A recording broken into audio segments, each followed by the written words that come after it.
Sa number 2,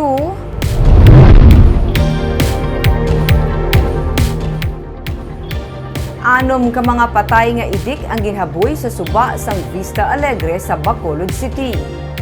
Nagligad lang ang weekend sang napangitaan paagi sang barangay nga makuha kag malubong ang patay nga baboy nga ginhaboy sa manhole sa barangay Vista Alegre.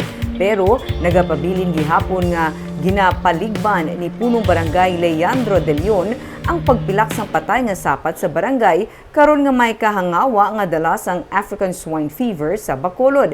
Ginsiling ni De Leon nga kahapon lang may 6 ka mga idik ang nasapwan ginpaanod sa Lupit River nga nasakpan sang barangay. Ini karon ang ilan na ginausisa upod sa katapos ang ASF Task Force agud mapatod kung sino ang responsable sa pagpanghaboy sang patay nga baboy.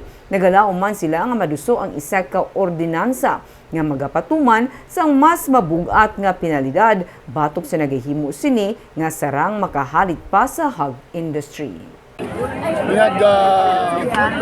Inspection kami sa mga babuyan sa andun na area na sa listahan, ginakat na mga pasata kompleto na baboy.